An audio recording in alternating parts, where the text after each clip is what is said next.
국제관계에 대한 개선을 다시 해야 돼요. 이제 신라의 도움을 받아야 되겠다. 이 발해를 견제를 하려면 신라가 있어야 됩니다. 그래서 다시 당나라와 신라가 다시 친해져요. 왜냐하면 공동의 적이 발해라는 게 있기 때문에. 동시에 이때부터 신라와 일본 관계가 다시 벌어집니다. 또 발해는 일본하고 친하려고 사진을 보내고 했어요. 이때부터 일본과 신라는 다시 옛날에 적대 관계로 해가지고 싸움은 하지 않지만은 거의 교류가 없는 상태로, 무관심한 상태로 이렇게 가게 됩니다.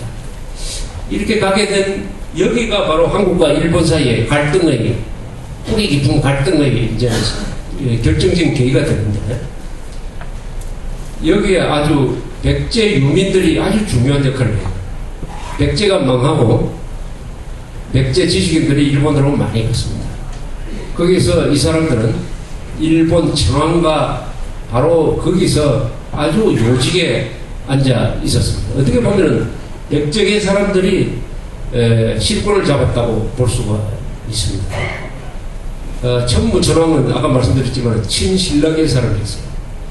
이 사람은 한 10몇 년도 집권을 했는데, 이 사람이 있을 때 신라의 그 제도를 많이 배웠어요.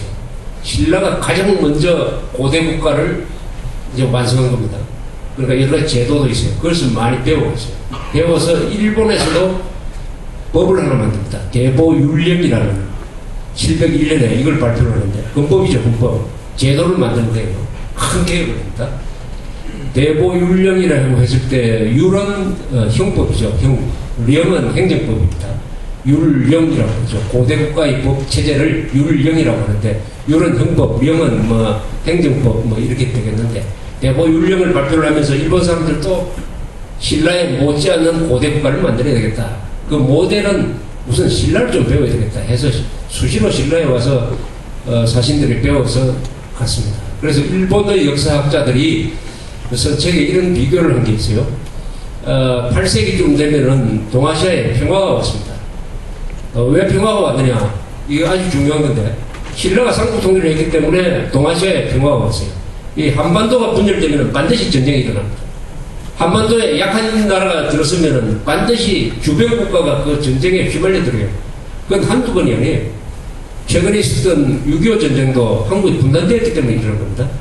청일전쟁, 러일전쟁, 임진왜란, 그리고 몽고의 침입, 삼국시대의 전쟁, 모두 한반도가 분열되어 있었든지 약화되어 있으면 주변 국가들이 반드시 한국에 개입을 하게 되어 있어요. 왜냐?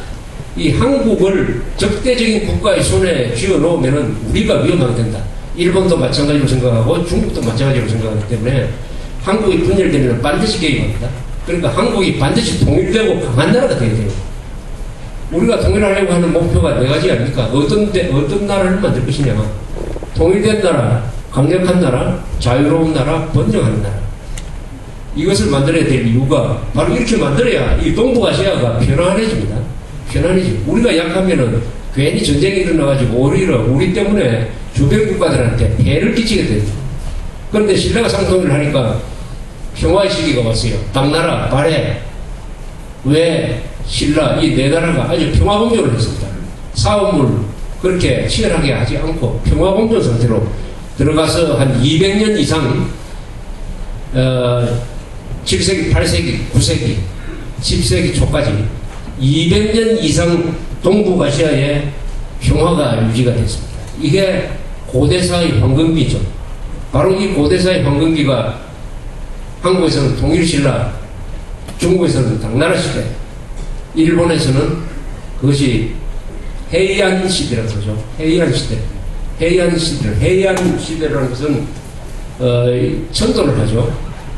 일본이 나라에서 교토로 천도를 해서 해이안, 평안이죠. 평안 시대를 이룹니다. 평안경이라는 그 수도를 궁전을 만들면서 그 시기가 일치합니다.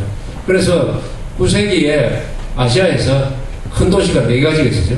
장안, 경주, 해이안, 교토, 그리고 발해의 상경이라고 하는 데가 있어요. 그 네 도시 중에서 그래도 일본 사람들의 분석에 의하면 경주가 가장 발달했다. 이런 얘기. 우리나라 민족사에서 인류 국가가 한 번 있었는데 바로 요 시절의 신라가 인류 국가였습니다. 그걸 어디서 확인할 수 있느냐?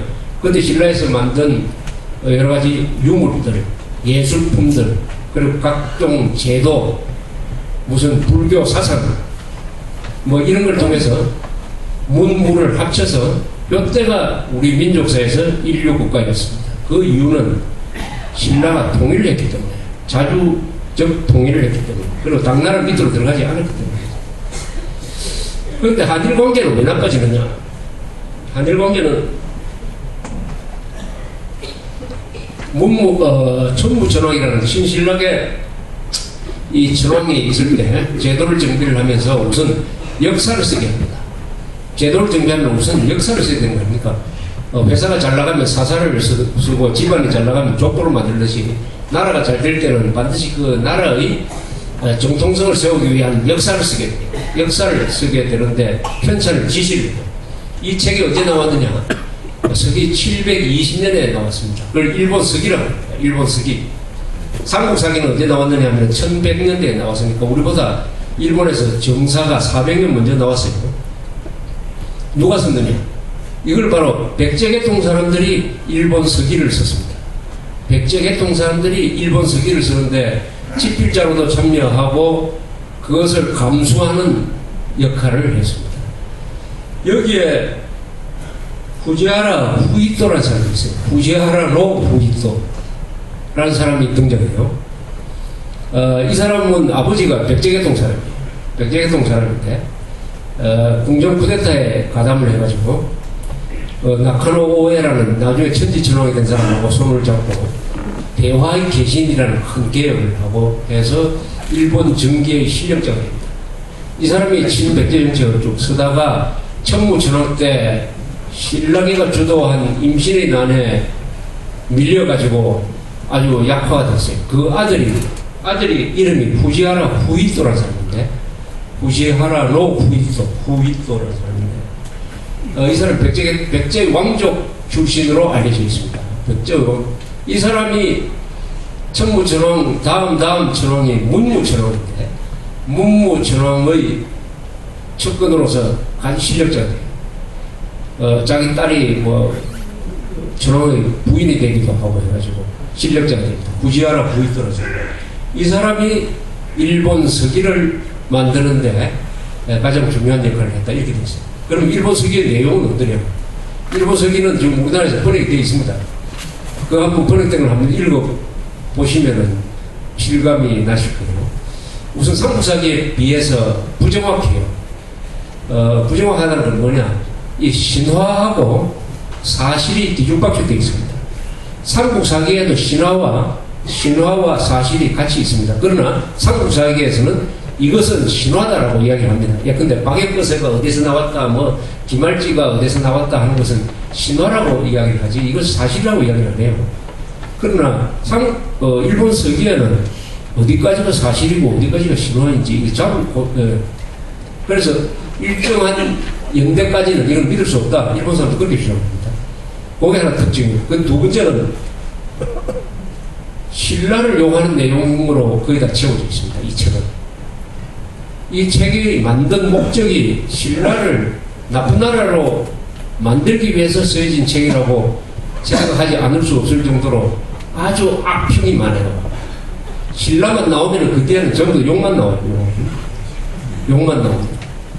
그리고 신라를 아주 옛날에 일본의 속국이었던 것처럼 그리고 있습니다. 그래서 일제시대에 살았던 분들이 교육을 받았던 일본의 신공왕후라는 사람이 신라를 정벌했다 하는 이런 이야기도 다 여기서 나온 것입니다. 그래서 일본 사람들이 쓴 책에 그런 내용이 많이 나와요. 자기 소학교 때 역사 교과서를 배웠더니 백제는 문자도 전해주고 불교도 전해준 고마운 나라, 문명된 나라고 신라는 무슨 깡패 같은 나라이고 또 비겁한 나라이고 이런 인상을 받으면서 한국에 대한 시각을 가지게 되었다라고 고백하는 글을 쓴 걸 제가 한번 본 적이 있습니다.